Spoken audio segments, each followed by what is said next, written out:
it down between the two engine offerings. So I just spent the past 2 weeks driving both. And first up was this 2LT model with GM's excellent 3.6-liter V6 with direct injection. No matter where GM uses it, this very powerful and sophisticated motor does a superb job. Here, it's tuned to make 304 horsepower, 273 pound-feet of torque, and gets 18 mpg city and 29 highway with the optional 6-speed auto, a costly option at $1,185. Just like the Challenger, the first thing that strikes you is that this is a big car. It's more than 7 inches shorter in length than the huge Dodge, but it's just as wide and has a wheelbase more than 5 inches longer than a Mustang. Infusing the Camaro with its wickedly good looks is the scrunched roof. Much shorter than both the Dodge and Ford, and though it's cool from the outside, it makes for a very short window of visibility from the front seats. I'm on record as saying the Challenger creams the Camaro in the head-turning department, and I still have a greater appreciation for the Dodge's retro style. But I admit, the Camaro's edgy, futuristic lines have really changed my opinion. This car has some serious attention-grabbing views. And for better or worse, there's really not much to differentiate the V6 from the SS. My car has the optional RS package, a must-have if you choose the LS or LT.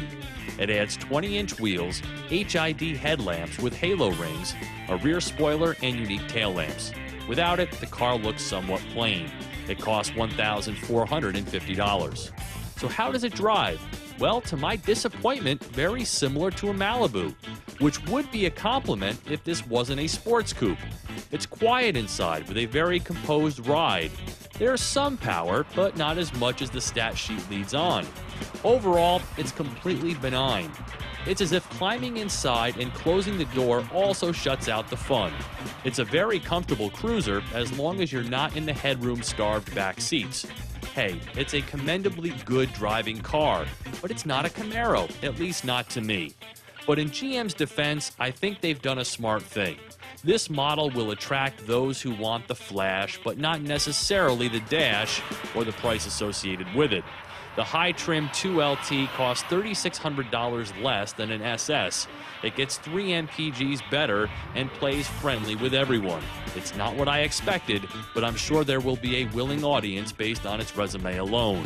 This is a car that'll hit 60 miles per hour in 6 seconds. You can use the buttons behind the gigantic steering wheel to change gears, and the independent suspension and tuned chassis give this car a very modern feel. But fun? I never did quite find the fun, other than looking at it and being seen in it. Base price of the 2LT is $27,330. Option like this, it costs $30,115. And so far, they're selling like crazy. As for the Camaro SS, well, that's a different story. For Drive Time on Yahoo Autos, I'm Steve Hansen.